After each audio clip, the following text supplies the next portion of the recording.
Sharmishta's come all the way from Mumbai.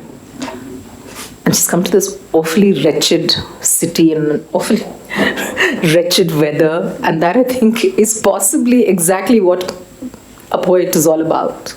They write against the odds. They read against the odds. They read against the grain. And they speak to us in ways that most other kinds of writers don't. For me, I have just been told a really interesting story about this book and its past lost lives, which presumably at some point we will hear someone tell us. But what I just want to say is that it's an unusual thing when a book 30 years after its first life can be read, appreciated, spoken of with such excitement that it needs to be brought back. It needs to be read again. That kind of real interest driving the return of a book, that is really very unusual. And I'm very glad we could facilitate this return of book one. We did think about, changing the title, maybe think whether this was actually the right way to represent it. But I think in the end, this is the book. And I think a few minor edits, a little change here and there, an addition of a little introduction. But that's really all that has changed. And this gorgeous cover is now here. But that's it, really. Otherwise, it is that book that came to life 3 decades ago. I was also thinking that since you're going to have this conversation where we're going to talk about the poetry, about Sharmishta's writing, really the only thing that I wanted to add was that this, for us as publishers, my colleagues are here as well, this poet, this person, is just very special. And I think the writing, all that you're going to say about it, I think it's all, the beauty of it stems from the fact of who she is and what she is, her commitment to her relationships, to her friendships, to even her publishing partners. Like every moment of everything we've experienced in the last few years when we worked with her, published her previous book, Extinctions, has been about the warmth and sincerity and concern that friendship brings out, not just what a writer shows to professionals. So all around, it's just been so marvelous. And I'm just so glad you're here and that we're doing this. And we can talk about this book and have a really lively conversation about it. I'm going to ask Jeebesh and Somak to come up onto the stage. And then I'm going to ask Sharmishta to join them. She's running a fever. She's not on top of her game, but she's going to do this. So thank you very much for joining us for this evening. I'm through the ribbon. And then Shivani will take red ribbon. Yes.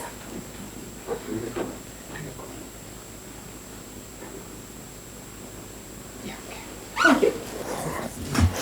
I want to start by saying a deep, deep thanks to Karthika for bringing this book out and giving it a new life. It's been a very, very important thing for me.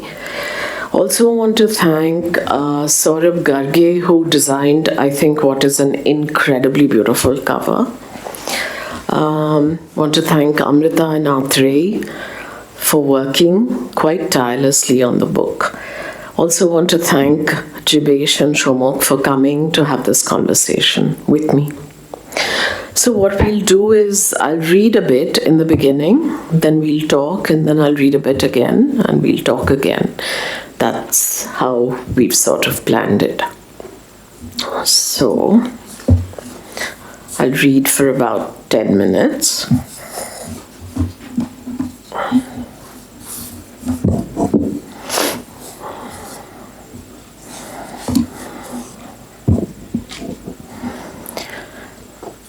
Tornado. On the day the tornado came, my grandfather saw a buffalo fly through the air. Not gently, its large body resting on the flow of the breeze, but sudden and swift, like an afternoon sleep's oversized dream. It was so close when it went by that he could have reached out and touched its frightened face. My grandfather, in a long white shirt and dhoti, was on his way back from a walk. As the breeze intensified, his dhoti swirled around his legs. The black umbrella he also used as a cane was sucked away from his hand. There were red and yellow flowers broken from their stalks and flying over the fields. The flower-filled wind threw my grandfather against a banyan tree. On all fours, little by little, he made his way home.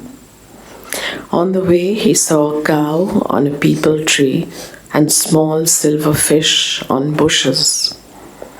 He passed the neighborhood pond, from which this wind had drained all the water and hurled it on the land. The pond was empty now, a large bowl of weeds and silt.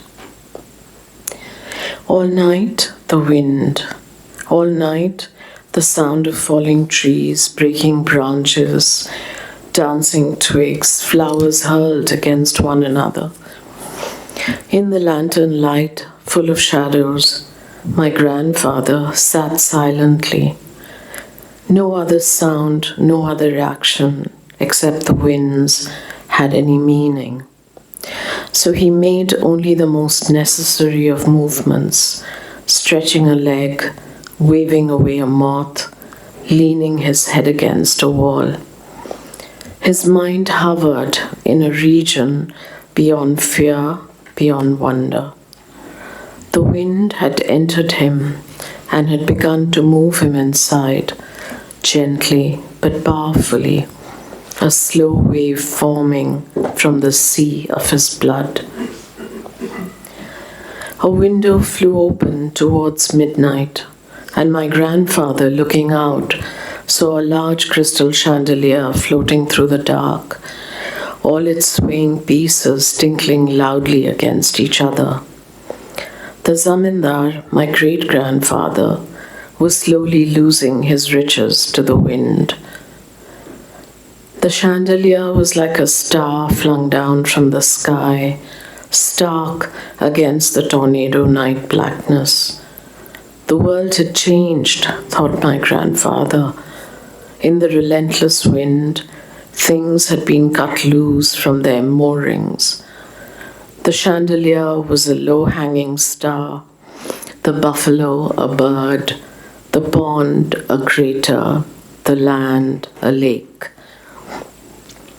The wind transformed things, gave them new names, and not only new names, it gave them new possibilities.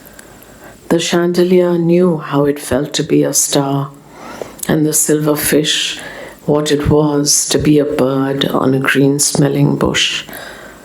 My grandfather opened his eyes in the tornado to a new vision of the world.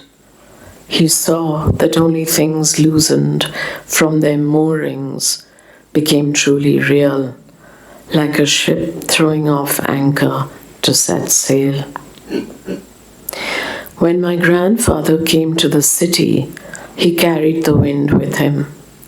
In the big city house, he was the one who breathed most easily, sitting on the bed with his back straight, his hands on his knees, silent.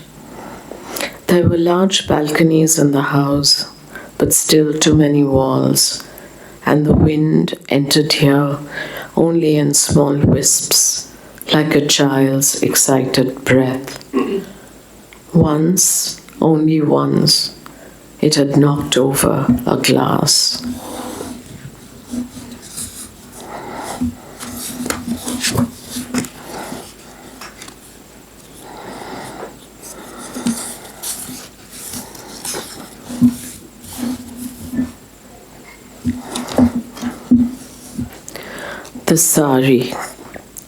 The The sari, as we know it now, was not worn in this ancient land.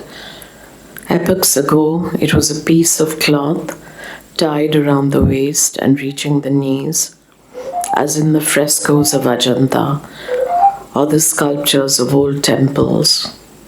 Women wore nothing over their breasts. Slowly, the sari began to drape its way up. The breasts were covered by a small piece of cloth. With the coming of Islam, women began to wear a longer garment below the waist. It reached till the ankles. Above, the piece of cloth over the breasts grew into a full bodice with arms and shoulders covered. A cloth, the dupatta, fell softly now over the head. It did not take much time for the bodice to close the gap between it and the skirt, for the dupatta to grow longer till one side was tucked into the skirt, the other end coming over the head, covering the bodice and reaching the waist. The lengthening of the dupatta was infinite. The sari finally emerged from a long dupatta, tucked into the skirt underneath at one end, going once around the body, and then pulled all the way over the head at the other. Everything was covered now. The skirt, the bodice, the head. No skin showed anywhere. There was so much covering cloth that with the leftovers, women created pleats in front. The pleats flew a little as they walked on a summer evening full of released breeze.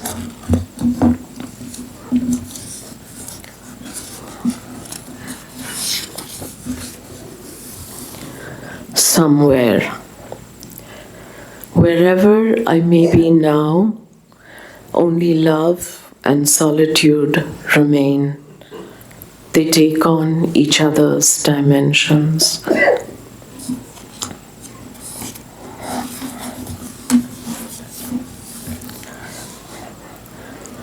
Death. The front door is open like a flung-out arm, and no one stands there. At the top of the stairs are the people, not scattered at random, but pressed flat against the walls in the long hallways. There is a cousin not seen in years, who now with head bent and brimming eyes comes close, too close, and touches me gently on one arm. The kitchen is deserted. The coal fire has not even been lit, and the milk lies uncovered in the kasha bowl, waiting to be boiled. There are flowers, but only white, and no one will raise their face and meet my eyes. I reach my father's room. The soul is not this, not that.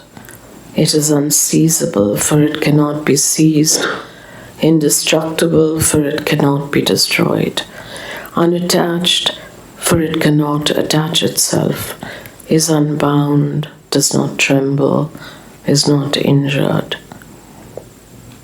I double over and reach the ground in my bending, and I know that pain is not pain till it is of the body, that never before have I felt pain, and that words are made up by the mind, and I can never speak again, but only make these endless rising and falling sounds with my mouth, azan from the minaret sounds circling in the blue sky, animal sounds coming from landscapes the mind will never know. After these sounds, there is silence. This is a silence that marks the end of hope, the end of the heart's movement, the heart's flight, for what is there left to fly towards? And most of all, it is the silence of the end, the the fact of an end. This is the end. This forcing of the heart to be still forever when it longs for nothing but to move.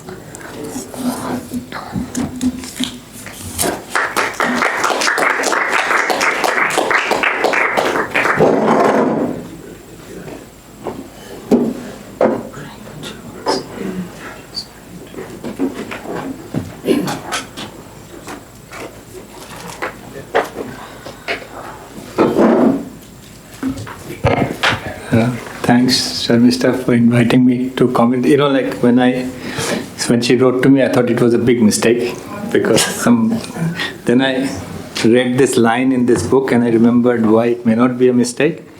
Where it writes, it's called mistake, and it says, sometimes I mistake everybody for the one I love. So I thought maybe there is a perimeter that I am not getting. So I decided that okay. So I read this book in 1995, not because I bought it or anything. I was in a friend's house who's a filmmaker, who is a common friend. I didn't know that they were common friends then. So he gave me this book and said it's a self-published book. And I was in his house, not doing much those days. So why don't you have a go at it? So I read it. And it left an impression. I don't know what I thought then. I don't have a memory of what I thought then, but I had a memory of the book.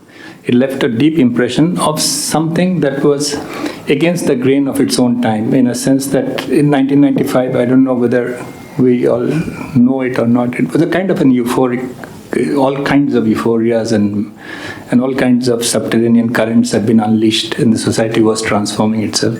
And here was this book which certainly gave a sense of not being rushed to read. So the book's quality I remember then was that it had a rhythm, and it was I'd shared that rhythm with him. I thought, okay, it's nice, but it was not rushing me to read it. It was just there. So that quality of it kind of endeared, and I think that stayed with me at some level. When I was reading it now, and after that I met Sharmishta many times, but as an occasion, as a incredible associative, critical constellation builder of critical thinking on writing and actually how to think with writing. So it never struck me that this book was hers in that way. So it remained a book independent of the author.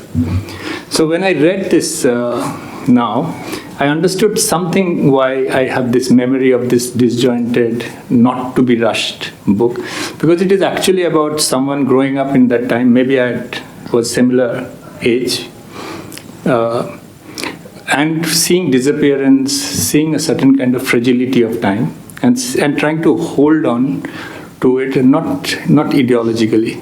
So, and in that holding on to that, like a brisk nature of time around her. And it's interesting that she read Tornado, and I would like her in the next reading to read the text Bodies, because I think that will get a sense of what she was trying to make sense, the deep current of fragility of life. And so the book is filled with disease, cremation, bodies going wrong. But somewhere it is not someone thinking disappearance as reality, but that you can through it come to a wisdom. So there is two directions that I would kind of pose, and that we'll try to build the discussion on. One is this question of affection. She writes very beautifully of money call in this paragraph.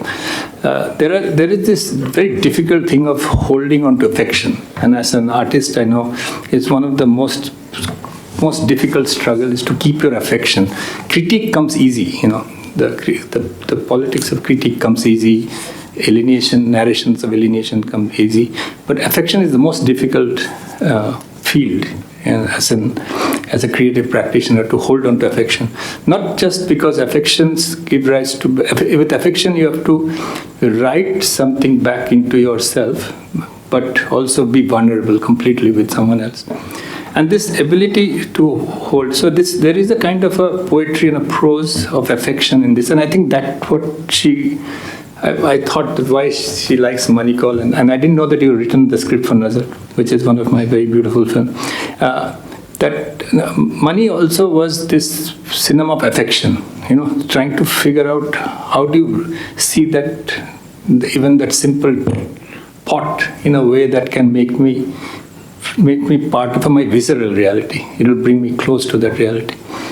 And so there is this one part, and this book is, if you read it, it's very lyrical sometimes, and sometimes takes you to this strange zone of not knowing exactly the reality, having slipped. But it is this affection of a time. And so if you see 1995, it's a very youthful book in that sense, because the person is actually traveling outward from a 20th century setup, from a family. So there is a two time in it. One is this dry plaster time, which she writes very beautifully. Is the dry plaster time of the house, it's the seepage hua hai, dry plaster, and that time is corroded. And so there is one line where it says that it's not, she didn't want repair, she wanted death, in the sense that the book is filled with that. So there is a dry plaster which is refusing repair and moving away, and the writer is also moving away, but not by distancing, but by finding a terms of affection and finding a terms in which that moving away, what does she takes with it, and how she recites that moving away. So there is an airplane, there is the West, but the substratum is the subcontinent which from Indus to the rainfalls. So the subcontinent is produced not through a geographic narration, but through a narration of water, actually. I think Dilip Dukuna would be very happy with this. It's an excess of water that bleeds the subcontinent. And that water is what actually keeps on coming and going and that water is actually allowing us as a reader to almost feel the other idea of time other than the dry plaster time. So there is the time that seeps in, time that bleeds, time that moves, which is the other time of the dry plaster. And the books travels between the two.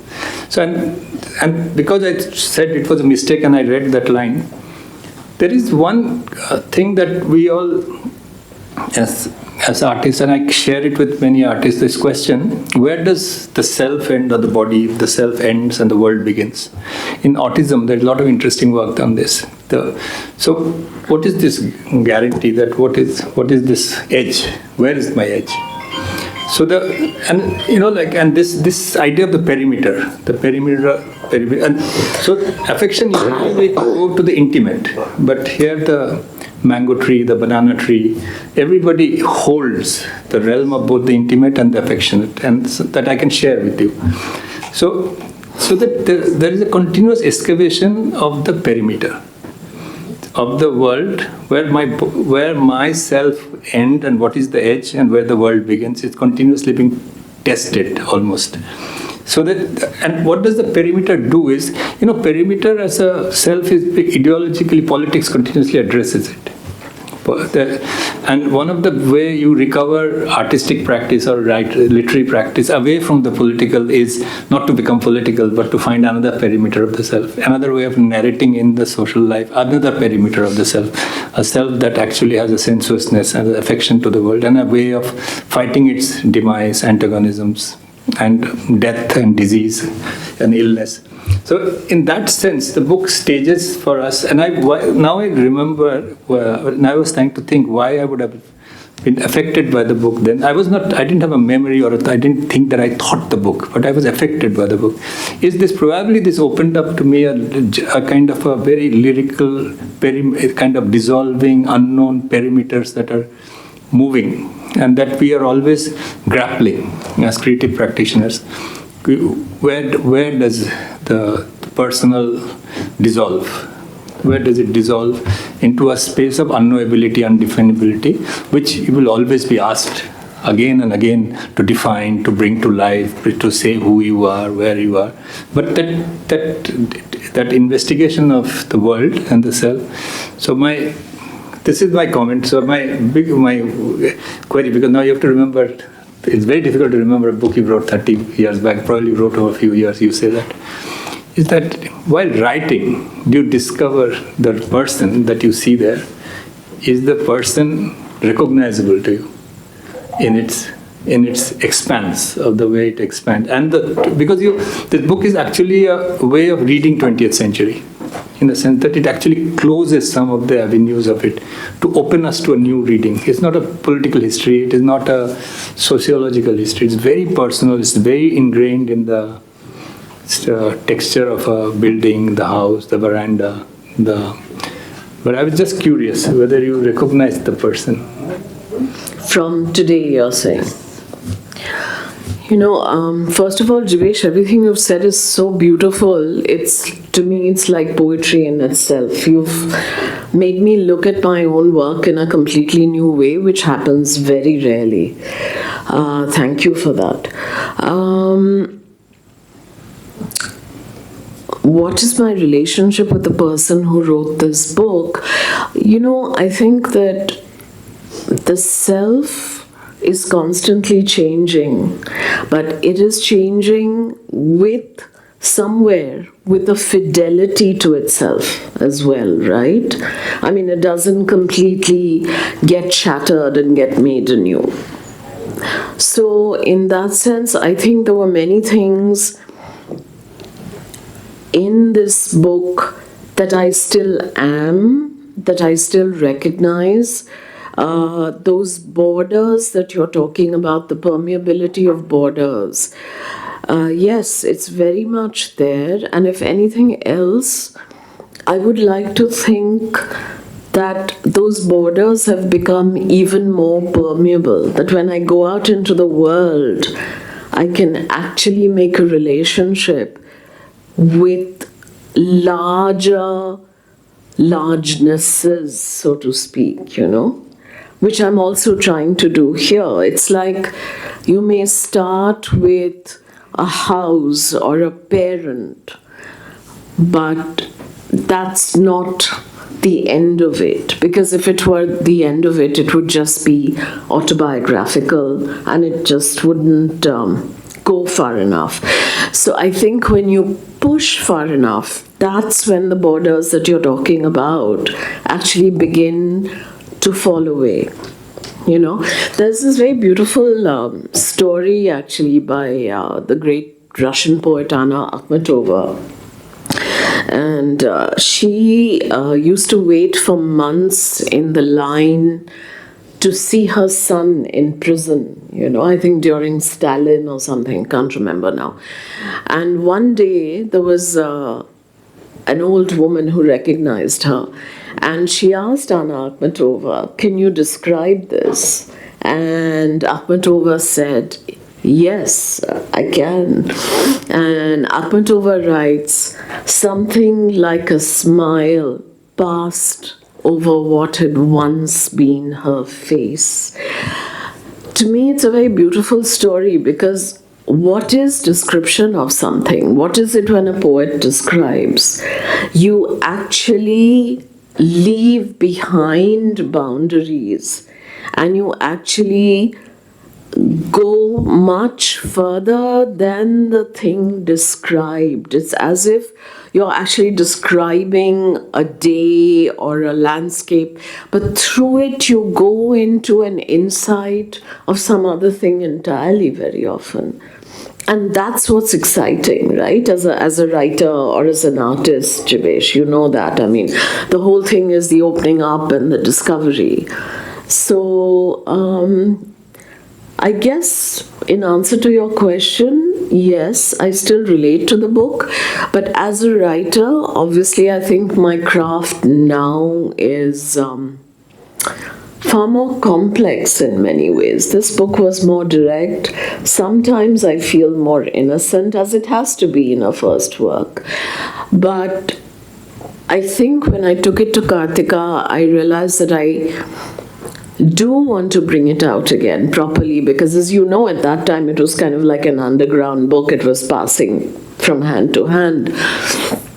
And when I reread the manuscript when we were working on it, I thought, this is what I thought. I thought, I have looked and I have seen, and my craft has been able to hold and create what I have seen.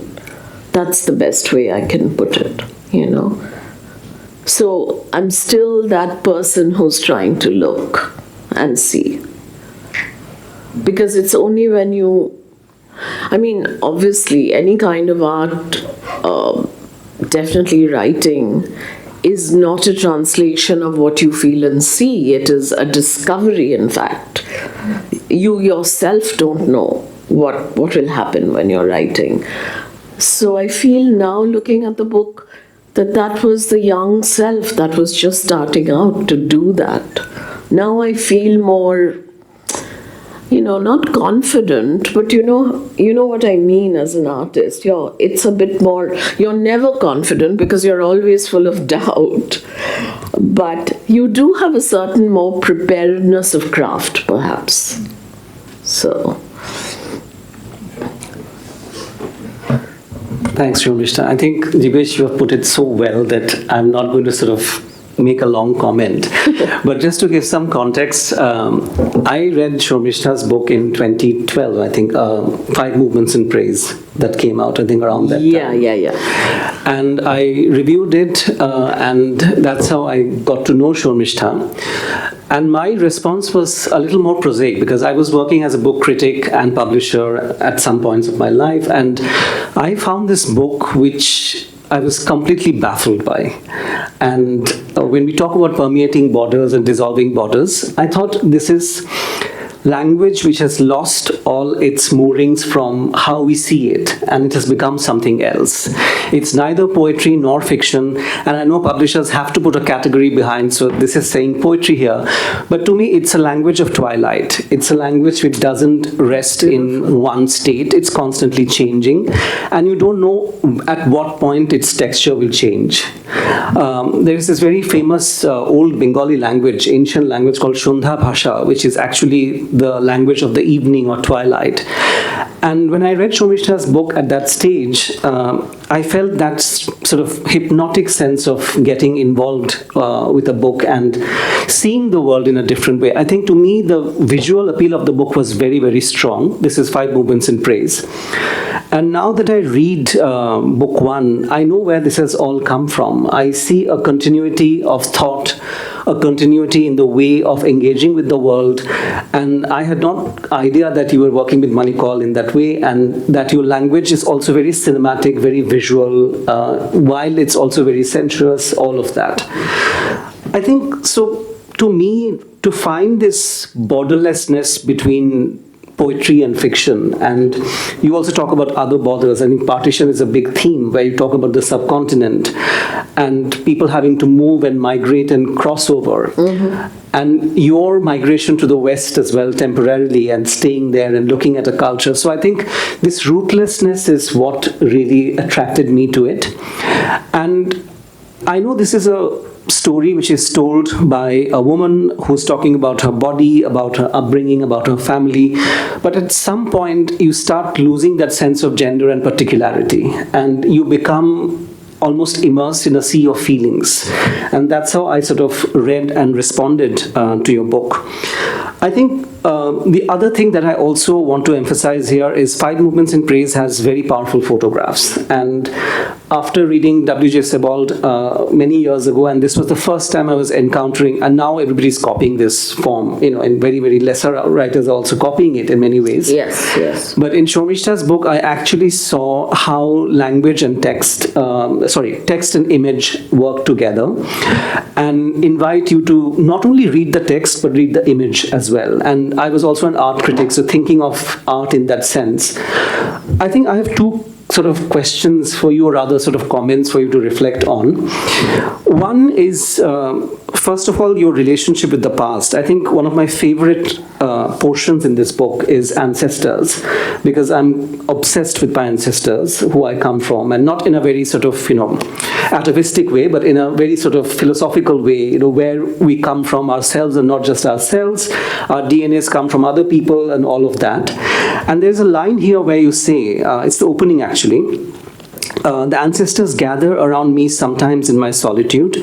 They come when I turn my face halfway back and give the past a transient, loving look. And then you say, there is no nostalgia, the heart moves merely at the fact of change.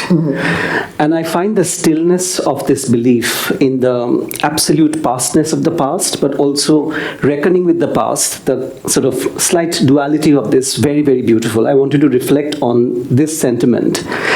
And also to talk about, how images come into your work. Like, I think Five Movements in Praise is the book it is because it has the images in it. It's not just the text, but you are engaging the reader also with the photographs. And that gradual progression from this one layer of thinking to multiple layers of looking and feeling the world. So these are the two propositions I think I want to present before you. I've always been very clear while writing that to me the past is something to be explored, not as something I long for in terms of bringing it back, but much more something I want to look at so that I know what it gives me to go forward, if that makes any sense. There is beauty in this past, and in book one, the things I talk about, family and the love in the family as well as the pain in the family, that is a past I have lived. Many of us have lived. But it's also a past I'm very aware is too, for me, it's too bordered. It exactly doesn't have that thing that Jeebesh is talking about of, the permeability. It's as if society has fixed those borders. And we've all been born and brought up like that. So how do I look at it with affection and yet for myself make my journey, my own journey, open up as someone who lives, as someone who sees, as someone who feels, So that very much would be my relationship to the past. And of course there'll be some things that I wish we still had certain rituals, but we don't. And so those I will mourn very directly if I need to. But to me in book one also, I don't know if it comes out like that, but there is closing and there is opening. Both those two things are happening at the same time, in different ways. I find it very, very lovely the way Jeebesh says there are two kinds of time, that time of the dry plaster which requires repair and everything is breaking, and the other time I think you said was more fluid and you brought in the water, and I never thought of that there's so much water. Probably because it's Bengal and one is talking about ponds and pukur and The subcontinent is described through water. yes, yeah, that's true. At one, I saw some artists came in the room, and one of the things that has been that struck me in this book, because if I take the discussion with them, would be one of the is the question of observation, like the intensity of the observation. I think the book is crafted with the intense observation of daily rhythms, or even ritual rhythms, breaks, everything. And one observation that takes me one is that she's describing her mother's widowhood, and while describing, it's a incredibly beautifully structured, because it's a description of the outside, inside. She herself is there, and the dress, and then towards the end she takes this feeling describes this feeling of the unlove.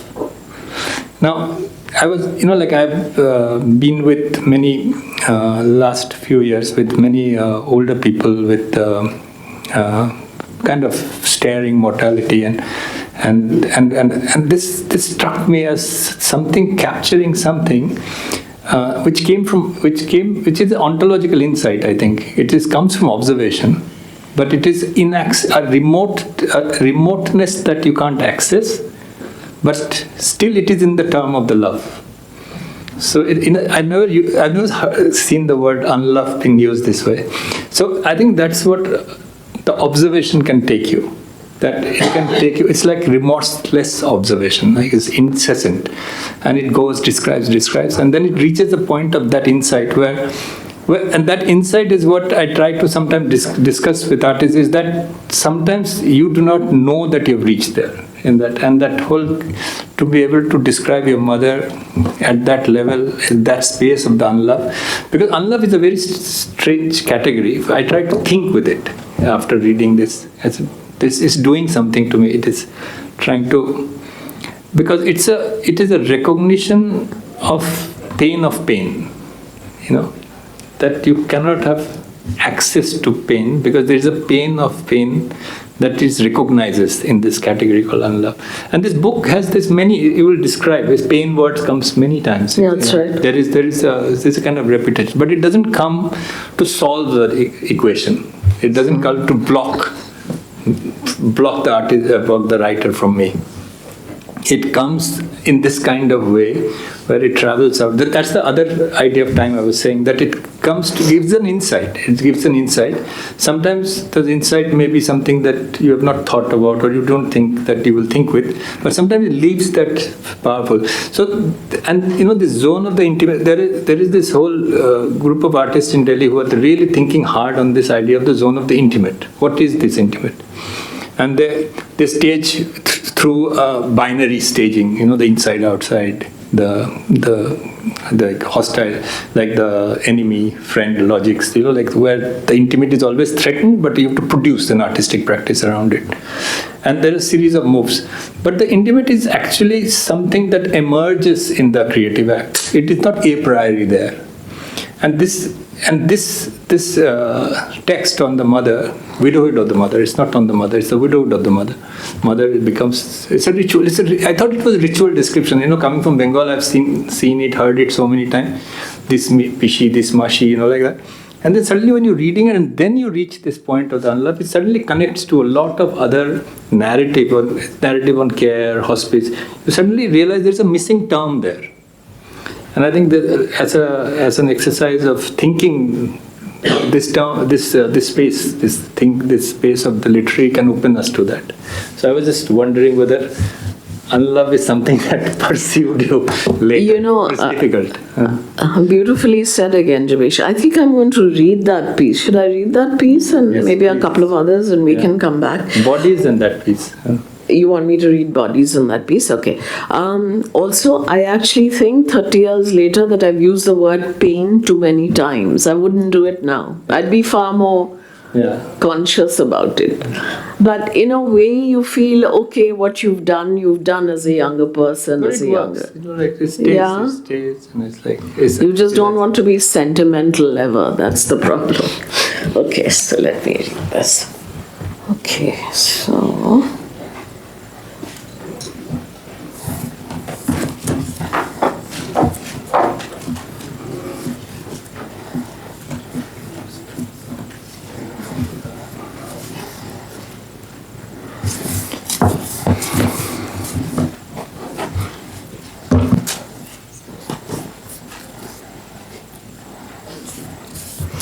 Okay, so I think I'll read pain first and then read bodies. Pain. I return home from the burning hearts and stop at the doorstep. I bite on a neem leaf, touch a piece of iron with my hands, wash my feet and hold my palms over a pan with golden fire in it. I rub my warm hands in one clean sweep over my head and cross the threshold. Inside, my mother is becoming a widow. She takes off the iron bangle covered with gold that she has worn on her left arm ever since her wedding day and places it neatly on her dresser. She must now remove the unblemished white conch shell bangles, also from the day she was married.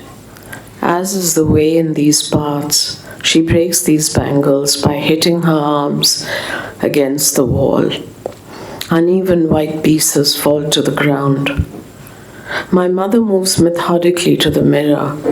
She takes the end of her sari, wipes off the red dot on her forehead, then smoothly takes away the sindoor in the parting of her hair. Finally, she takes off the dark green sari she's wearing and puts on her sari of new widow white. The fabric rustles as she adjusts the anchal and bends to smoothen the pleats. She looks at me then with a question in her eyes, as if to ask, anything else? Is my widowhood complete? I am a grown woman now, no longer her child only. I have made love and travelled and explored and been bound in the fetters of grief more than once. Now, with my father's body freshly burnt, I am older than ever. With my sight getting sharper by the moment, I see beyond the new widowhood the beautiful woman who has shed all her colors of gold and red and green, and my sight rests on that constant involuntary twitch of her delicate lips and her lovely vacant eyes. My mother, who follows rituals so exactly and prays 4 times a day and decorates her puja room with such intensity and cooks to please all who have ever known her, is someone who has never experienced that movement that begins in the chest, tight as a pain, and travels upwards, expanding, and continues on the face in a flutter of the eyelid, in a slow, small turn that brings a face so close to another that one is silenced by the pores of the other's skin and the dark shadow thrown by an eye. In my mother's world, gestures hang in the air, cut from their sources, a loosened smile, a gliding head, bowed in prayer. Nothing has anchor, and my mother, locked in her prison of bones, looks and looks for a reason for the flesh to survive. But she finds nothing. For what reason can there ever be? My gift of sight does not stop here. As my heart begins to twist and turn away from my mother, it stops in its turning and holds still. It is the absolute and uncompassionate stillness of harsh summer, and all judgment, all accusations are stripped away from my body like scorched leaves. In my mother standing before me, I face myself. I face what stops the world. It is not hate that is the opposite of love. It is not love, and my mother is brimming with it. What emptiness this not love is, what barrenness, what parched earth waiting eternally for the rains. And I think of sages with beautiful faces and watching eyes, as tender and full of love and as dead as my father. My sight meets its horizon. Darkness falls. Outside, people wait to mourn with the new widow. Inside, my mother is losing her widowhood, becoming nameless, amorphous, and it is on the white, colorless shoulders of the world, like a hardened ridge on the earth's crust, that I lay my frightened face.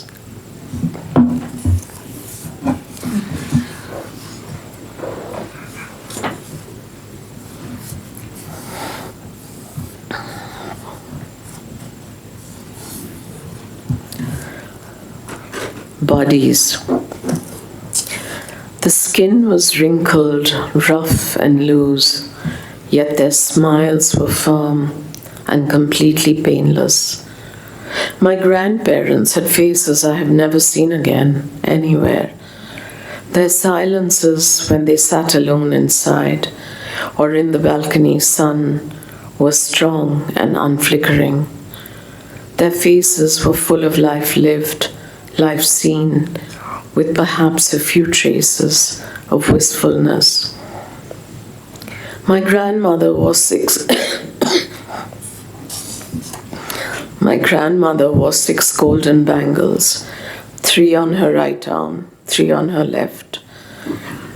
These I will leave to you, she would tell me, smiling and touching me under the chin. They're my most precious possessions. I've worn them all my life. When my grandmother took off her sari, she revealed a white cotton chemise that reached till her knees. Her body was plump, the arms enormous and wide, her breast large and hanging down, almost till her swollen stomach. Her thighs were heavy and thick, and at the very end of her body, on her 2 feet, the skin had scaled off to reveal an underlayer of light red tissue that meant relentless eczema. When she walked, she swayed a bit from side to side.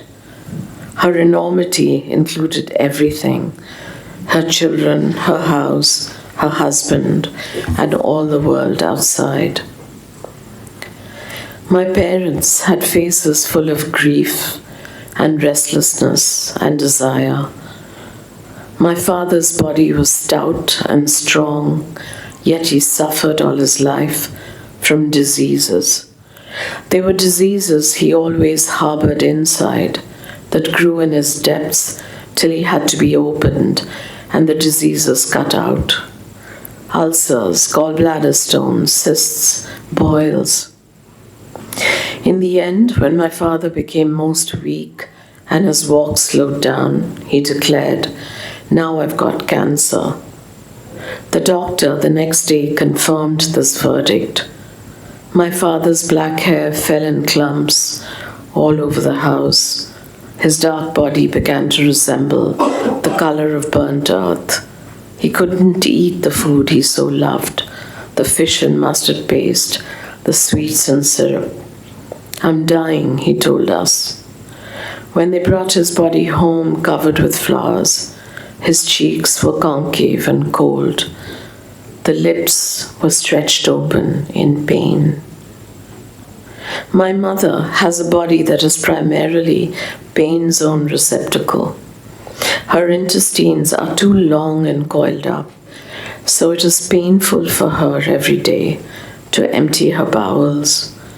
She eats only to live somehow, but eats too little, and her stomach is full of the most bilious juices that corrode her insides. There is a slow cataract spreading over her eyes.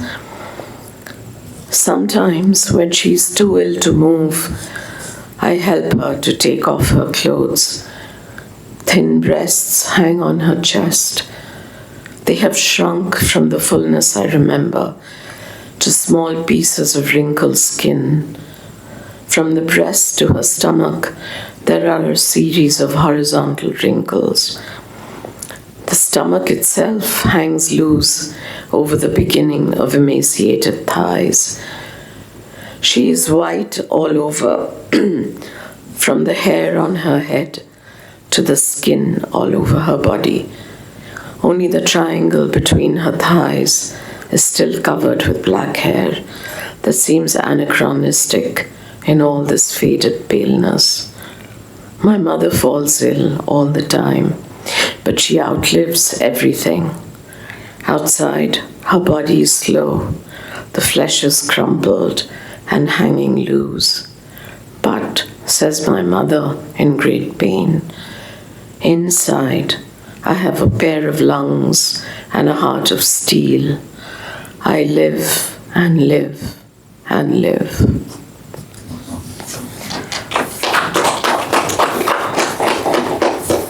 I'm going to read the last piece. There's a reason. Sorry that I want to read this.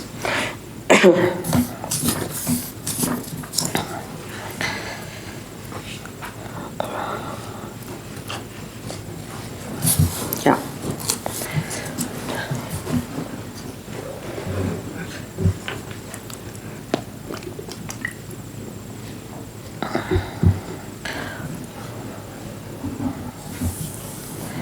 So, Jeebesh and Somak, when we were talking, sorry, my voice is really talking, when I was saying, for me, in this book, there are things that open and there are things that close, and things that in the past are too anchored, from which I have to move out in order to find the world. That world which is where the borders then will become permeable. So I don't know, for me, this is one of those sections that get at that in some way. So I'll end with this. It's called Home.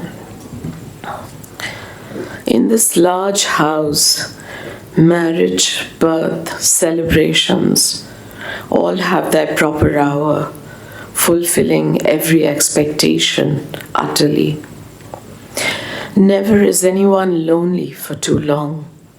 Never is anyone empty-handed with despair. The face that stays at the window, looking at the far sky, is pulled back early enough. There are no longings. There are never even the coarse, threadbare saris of unexpected poverty and want. Always the fine, diaphanous garments, the ancient jewelry rich and beautiful on new bridal throats and arms. There is a bordered adolescence, careful marriage and a new bed. There are children and milk flowing in the breasts, and time never too long or too suddenly short. Always satisfaction comes before desire. This was a house my grandfather built merely to rest his head, to sleep in when tired, to die in when life ended. That was all. Then came the sons and daughters of my grandfather. Over the years, there were lonely marriages that never found the strength to break. There were born weak, concave children who could not look with fearless eyes at anything. The men left every morning and returned after dark with empty faces, never talking of what they did in their outside hours. There were no solitary moments on sun-ravaged afternoons when people sat with their faces in their hands, silent. There was no true grief or joy or pain. Food was cooked, elaborate food. It was eaten. There were endless rituals, endless hibiscus flowers offered to the gods, with a face upturned, but restless and ravaged under the skin, the eyelids always moving. There were the gods, the worship, the bringing in of the new year, and every ritual, the ashes and bones of previous rites, from when people lived by the large, winding river and the open fields. Every ritual now bearing a curious melancholy, the sense of a lost, spacious past and an even more lost future. There was the sharp, hollow sorrow of not knowing the stagnant from the eternal. Only death burst through this life like a song long held in the throat, like the long cry of the ancient boatman in my grandfather's land. Now, eyes that had never been startled with pain showed tears. Faces became twisted with sorrow, became swollen, lost shape. The long black hair of women went uncombed. Death had broken the perfect timing of everything. No matter when, death always came too soon. It came, it passed. Life remained inexorable. My grandfather saw all of it, this inversion of his understanding of a home. But he loved people. People were so full of need. Slowly, the crows leave for the sky. It is winter, and the smoke-filled dusk holds only for a few moments. Before the complete darkness of evening comes a deep amber sky, against which large trees lean across each other. In the amber light is a face whose form I cannot see clearly.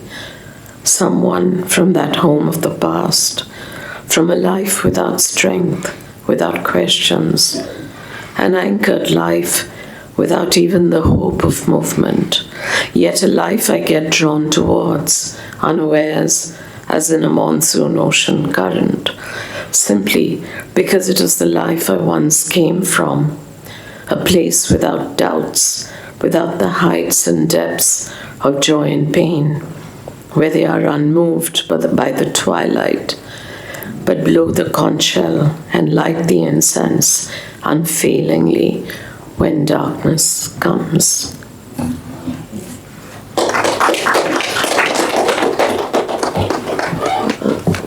I was just going back to the fact about the visual art and your relationship with it, and suddenly remember that you had, there was a connection between Sudarshan's exhibition, Sudarshan Sethi's exhibition in where the book was shown, right, or something like that? You're talking about his first solo show? Yes, first solo show. Yeah. Two first-timers showing together. Yeah. Yes. So if you would want to talk about your relationship with art, maybe briefly, and then we can open it out for any questions. My relationship with art. It's not an easy one. I have a lot of artist friends. My husband is a filmmaker and video artist, as you know. With Sudarshan, I think what happened with the first show, Paper Moon, was that one thing I realized, Somak, very early on, is that writing about art is a very, very difficult proposition, and most of it is either horribly theoretical, and the artists themselves don't recognize themselves in those pieces. So it's difficult. I mean, if you've read Rilke's Letters on Cezanne, where he so beautifully tries to enter Cezanne's work, to me that would be writing on art, Sometimes poets have written on their favorite artists because, they connect. So I think with Sudarshan's first show, what happened was Tornado was the one I said, I thought ought to be in the catalogue, and we both kind of agreed very, very wordlessly, in a sense, that it belonged. It had a connection to what he was doing, because he was actually in that show, and he's done that ever since, unmooring objects and their relationships to each other, right? So it seemed very, at least to us then, we were much younger, it seemed fitting to us. As for my own work, the images that I've used in both Five Movements and in Extinctions also, more sparingly perhaps, I really have a very hard time talking about this because I've been asked this before many times. It actually began with my love for Pahari miniature painting and my studying of it. I've actually been to different places in the world seeking out the museums where these Pahari museums are kept, and you'll be shocked to know that they're in Berlin, they're in Zurich, they're in New York, those are the big collections, not here, we don't have it. And those people will tell you, we hold it in trust for you, which I don't know what to think of that. Anyway, when I actually saw those paintings and I kept studying them at home, to me, they're a world, they are a way of... they're a way of looking. They're a way of looking at the universe. They have a philosophy of their own, according to me, especially the Pahari miniatures. And while trying to write about them, I actually, and that's in 5 Movements in Praise, I actually said, I'm going to enter some of these landscapes and I'm going to write standing, not as if, but I'm going to write standing inside one of these landscapes. So that's how it came about, that, with the miniatures, I would use the paintings, I would use the colors, I would use them as places to journey into. So when I did that, and that chapter has the most images, if you remember, when I did that, I thought, well, why not do that with some other places? So I did that with, the small town called Kuldabad right at the beginning. And then I did that with the Bodhisattva Padmapani, which is, it's a remarkable image, as you know. But very often I'm not, with the Padmapani, I'm not referring to the Padmapani at all. I'm actually referring to something that happens, which is the diametrical opposite of the Padmapani and that expression. And I want to say that, this is our inheritance, but we don't care for it anyway, right? So that very often I have used images to work against them as well as work within them. That's the best way I can put it, really. Thanks.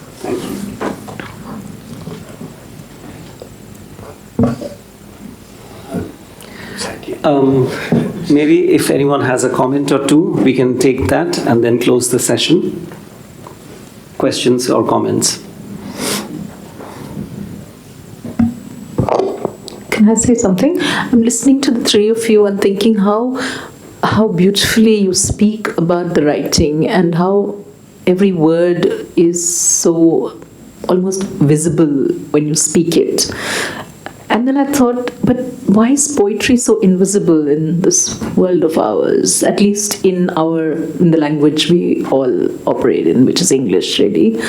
Not, I know that Urdu and various other Indian languages have a very vibrant sort of experience of writing, reading, sharing poetry. So how do you even continue? Do you feel that there is enough that you get out of this? Or do you feel sometimes that invisibility that is forced upon poets in English in India? As you probably know, Karthika, we've probably talked about this, you and I. The answer to that is, I don't give a damn. Why should I, I've been working for 25 or 30 years, and it's one of my core ways of being in the world. So why would I abandon it? And the other thing is, it appears to be invisible. That's the mysterious thing about it. I think poetry has always been, anywhere in the world, not the main modality of what people want out of literature. More people will be reading novels, right? But I think that poetry is read and appreciated and lived by many people, and we just don't know it. When Jeebesh is speaking, when Somak is speaking about my work, to me, that's incredibly poetic in itself. I would love to have our conversation reproduced. I don't know, maybe we can put it on Almost Island or something, really. So there are people out there who are reading and who are, I would say, more than understanding you. They are opening up new ways of me to look at my own self. Because many of the things that they said, I don't look at myself like that. Because you don't look at yourself from the outside. You don't know everything that's coming out of this. And if you did, you'd be a terrible writer, So, my answer is there's enough people who love poetry. There's enough people who live a life of poetry. And also with Indian poetry in English, one thing to remember is it has an international side. So, one has readers outside India and one travels, and because it's English, it can be understood in many other countries. So that's there. Having said that, the greatest satisfaction is to be understood, obviously, in one's own culture. That's for sure. But I don't think I've ever felt that there's so few people who are reading me, why should I write? Because A, that's not true. You've made so much possible for me yourself by bringing out these 2 books, which, as we know, a lot of people have been reading. And the thing is, even if they weren't, I would still write. There's a very famous, I won't mention the name because he's extremely well known, very, very well known Bengali poet who said to me the other day that I have decided I'm not going to publish anything anymore. And I said, why is that? Because he said, I want to be free. I don't want publishers to tell me what to do. I don't want them to wait for me. I want to write as if there's no one out there waiting to see my work. That's the best way to write a poem, he said. So that's where a poem comes from. It's not written towards an audience, I would say. It shares that with mathematics. What did he say? Jeebesh, I didn't hear you. It shares this thing with mathematics. Mathematicians have this same. If you meet a mathematician... Jeebesh, No, it's not Mike. I can't hear you. It's not micable. I'm just saying if you talk to mathematicians, they're ignitable, but they don't really not doing the mathematics that it will be. And if you're a very good mathematician, they're doing it for 400 years, something. So the temporal scale of publishing and poetry may not work together sometimes. The scales are different sometimes. And I think it's in art and poetry, many of the practices, that scale is always disjointed. Yeah.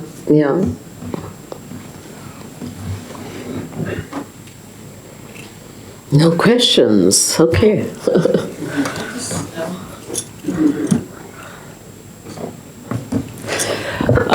Please forgive my ignorance. This is the first time I'm listening to your poems. And one thing, it's a very specific question. When you read out Sari, at one point of time you were talking that dupatta is expanding into the thing. I understand the tribal culture coming into, and you are incorporating it into the sari. But what really, I'm very curious to know, what really made you write that the dupatta is expanding to the sari? Is it because you're bringing in the Islam metaphor, just following up, or is it what was really in your mind when you were using this?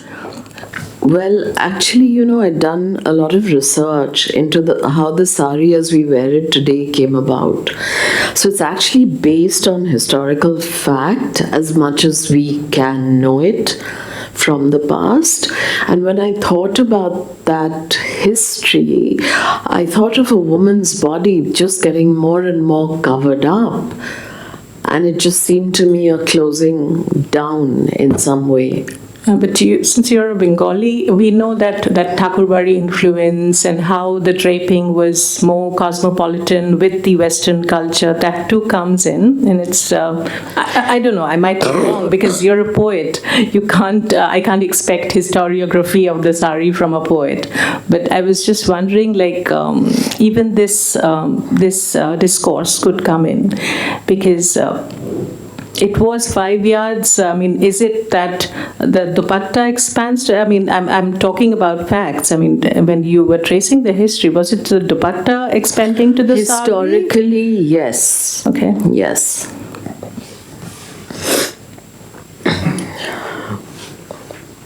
This is a very personal question. Reading you over the years, the thought just came to me just now that I can suddenly see two kinds or two groups of writers. One group of writers I read and I learn things that I don't know. And then there's another group of writers, you included in that, who reveal to me what I already know. And your observation is so acute that as one looks, as you look, one sees things afresh and things open inside you. This is my observation, or the thought that came to me just now. My question is, does this make sense to you? And do you,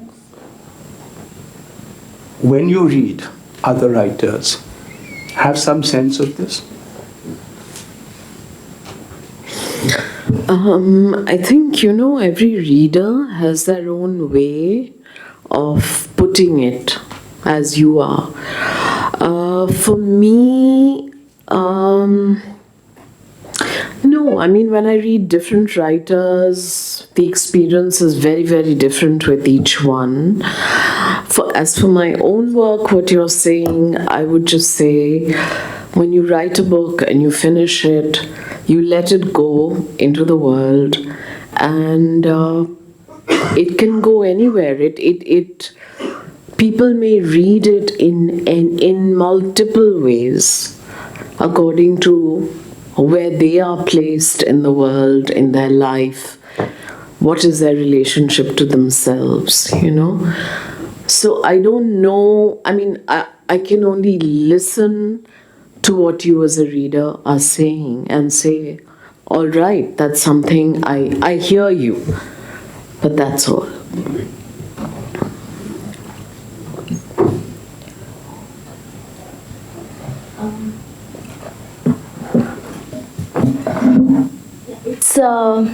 It's a question, but it's also something I've been wondering about for some time. I'm an artist, so in my practice also, like I've been thinking, and I haven't read the book, I'll be honest, but whatever I heard today while you were reading, I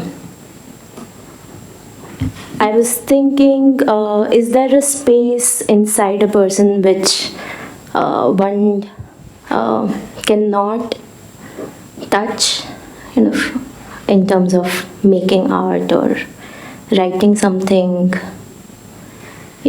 bringing it into a form?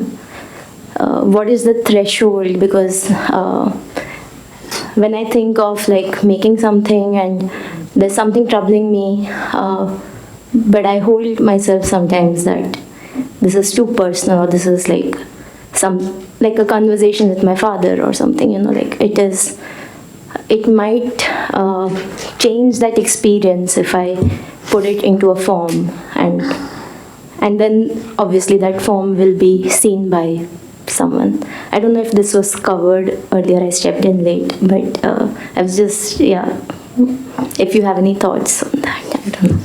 That's actually a very deep question. What I would say to that for myself is, no, there's nothing that I wouldn't touch inside me to write. There may be some things that I can't touch or I'm not able to touch, which is a different thing. So some years ago, I had cancer. And many people had asked me, so are you going to write, something from it, about it? And I used to say, no. And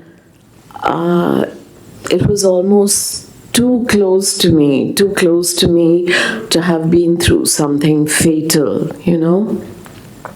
But now it's almost been 10 years and I want to go back to it. And I've begun writing some poems, from that space I was in. So there are some things that you may not be able to access for different reasons. But as an artist, the more you push, the more you will get. And I think what you're talking about, I think the distinction that you have to make is, I don't want to go there because it's too personal. Now, if it's too personal, it's not art. The whole thing about writing a poem or making an artwork is you push, and you can go so far that personal thing is no longer recognizable. So no one, you are not there to reveal to someone's curiosity. You're there to make something much larger than that. And that's what art is. Yeah, I think we can close. Kartika, would you like to say something? Do you want to end with just one little bit of one poem? This is the first poem from a book called The Gods Came Afterwards, which was published in 2019, which also Somak reviewed, didn't you? Somak, yeah. Make broadness from narrowness. Lead us. We see nothing behind, nothing ahead. These worlds are broad above, beyond our knowing. The great river plains open and descend slowly from west to east, beyond our knowing. Us. Doctor, suture me from narrowness to broadness. All the suns, all the dawns, all the waters rise and pass in broadness. Our bodies move over this land, rising and falling. Broadness. Stretch out our skies and dawns so we can walk out of ourselves. Doctor, move me from dark spaces of invented light. I do not know just what it is that I am like. Broadness open for us. Unharness our days. Let all boundaries be distant so we can wander far in our unknowing.